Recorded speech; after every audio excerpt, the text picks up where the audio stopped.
Hey, this is David from Extreme Vocal Institute, and this is Dan from Enterprise Earth. And we're going to talk to you about metal vocals today.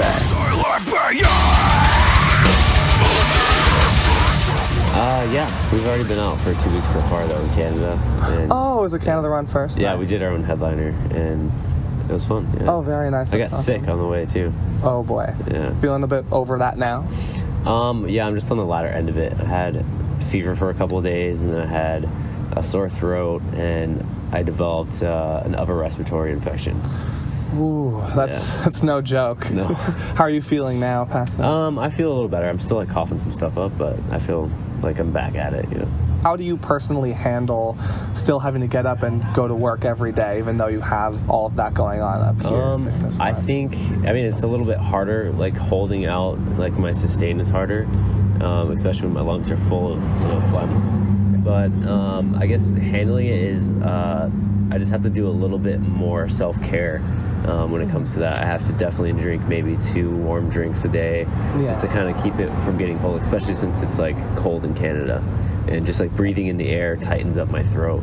So I drink like lots of warm things, and anti-inflammatory is great, like anything with turmeric in it. And I love ginger, so I actually have raw ginger in my drawer. Not bad. That I always pull out and like shave off into my tea and chew on sometimes. And other than that, I just have to warm up probably maybe 20 minutes longer than usual when I'm sick.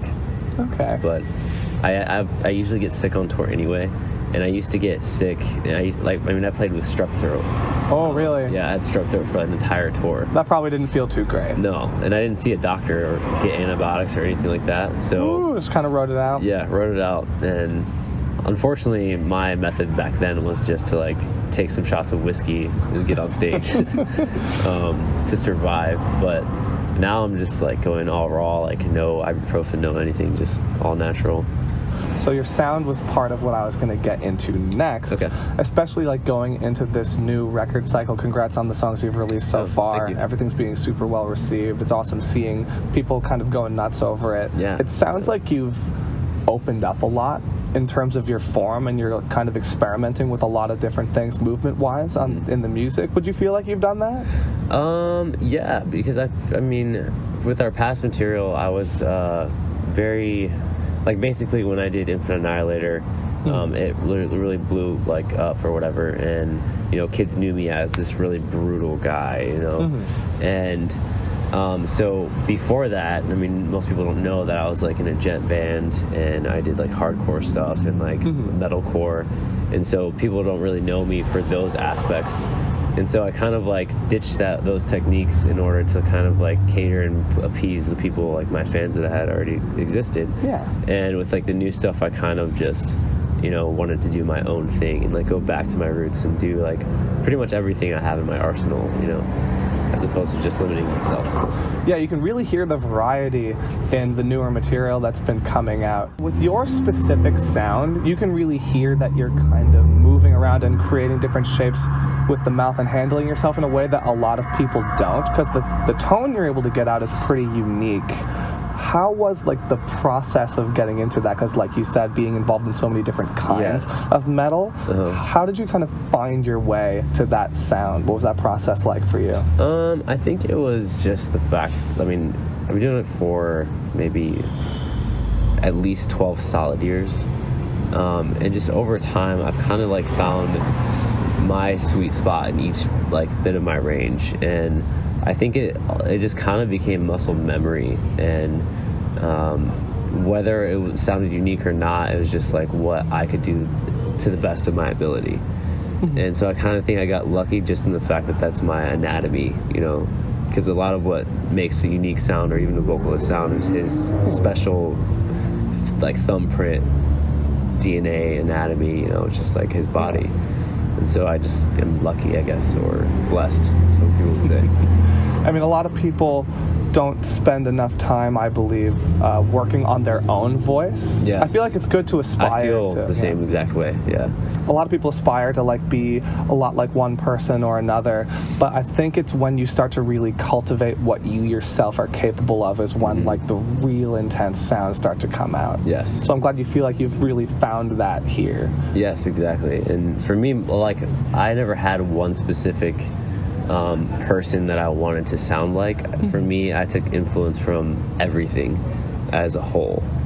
Okay. And then I think that's kind of where my path like shaped me as well. I mean, I don't do many cleans in Enterprise Earth, but I do plenty of cleans in like my solo project and like a side project is a little bit Mirelord. But I do like, I used to love like Linkin Park, Smashing Pumpkins. Yeah. I mean, I still do, like Marilyn Manson, just like really weird stuff. Like, I can go on forever, but those are like the main ones. And then like obviously the gateways for me were like Slipknot, Korn, and random things like Modest Mouse. And one of my all-time favorite albums is Ashes of the Wake by Lamb of God. Yeah. And that was like kind of like where the biggest growth came from, was just like covering those songs. And like that arc of intensity is really there. yeah. And then Like from all those artists leading up to that. so that like shaped my mid-range. And then what had happened was I got really heavy for a little while into death metal, where I was just like listening to Deicide and Cannibal Corpse and Spawn of Possession, and just getting really, and then obviously like brutal slam, like Disgorge, and getting weird. And when I did those, like when I was in that phase of my life, I was like not listening to anything else, and I was just focusing on my lows, like fuck all the other range. And when I did that, I had actually found that when I went back to try my other ranges, I had lost them. Really? And had to start from scratch. And so I could still do them, but it just sounded bad. And so I had to start from scratch, and then I ended up moving to another city. I moved to like Gary, Indiana, and joined this band called the Sever the Tyrant. And I was still a death metal kid, and I was like, deathcore sucks, man. Like, this stuff is easy. And then I ended up getting in the band like that because they were like, oh my god, your lows are sick, your highs, oh. And I was like, this is easy, like cakewalk. And then I started doing that, and I was like, wow, this is a lot more fun than just doing death metal. And I was like, I can do so much more range-wise. And then it just opened up my range again, and yeah, just influences everywhere. A lot of phases. Oh yeah, and you can definitely hear that there's a lot going on with the sound that you're able to get out there, and that's so true. The way the voice itself, and this happens for everybody I've seen, it changes and grows over time. Even if you're like really solid on one thing for a while, things take twists and turns, and as you gain different interests in some things and then lose it a little bit in others, like your voice kind of changes with that. So it's cool that you've been able to kind of rediscover and refocus with things and retain so many of these different styles in your own voice. A riskier kind of question, I think. Do you feel like the fact that you can sing, clean sing, helps your ability to be able to scream the way that you do? No. I think it's separate, honestly, because I mean, I could warm up with cleans and then start doing vocals, and then I'll notice that there's like skips in my vocal, slapping when I do screams, and then vice versa. Like when I scream, I'll actually notice that if I interchange them and switch them out, I'll lose portions of each when I try to balance both.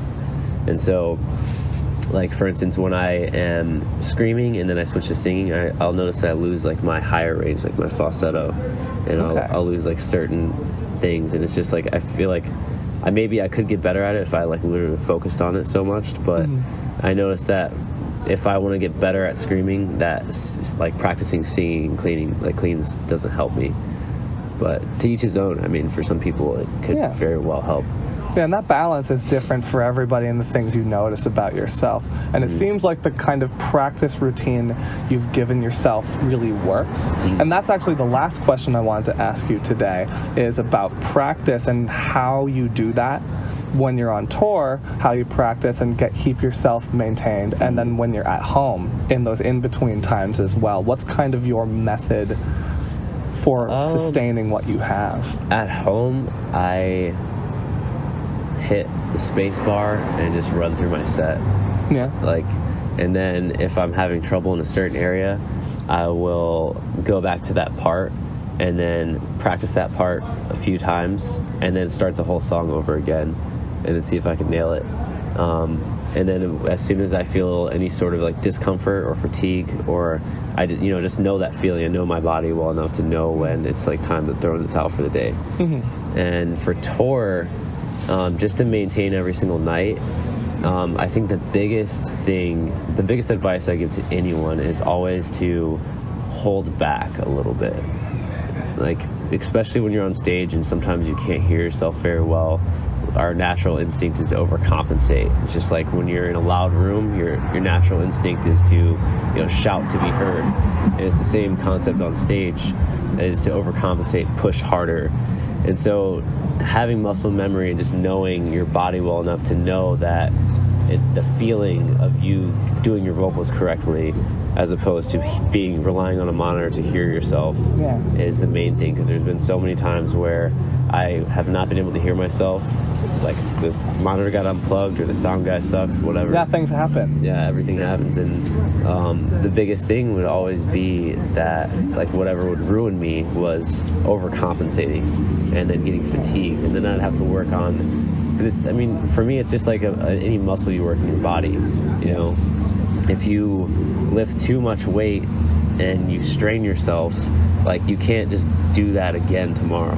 No. So if you want to do it, then you're gonna have to, like, if you want to do it every single day, you're gonna have to lift a lighter weight and then go back tomorrow and you'll still be able to do the same weight. You just have to lighten your load. And so that's my thing. It's not necessarily practice or the warm-ups that I do. It's literally just what not to do is basically it. Oh yeah, there's a lot that goes into that with just how you pace yourself. And I talk about that a lot with my students, being able to really sprinkle the energy throughout an entire set instead of trying to be pounding away at 100% the whole time. It's definitely, it takes a lot of patience to be able to scale back to maybe like 80 or so percent, because people attach to this kind of music that feeling of, oh, if it's so intense, it should feel so intense. And that's another thing too, is that there's like a huge misconception about power, and I think most of it's focused on power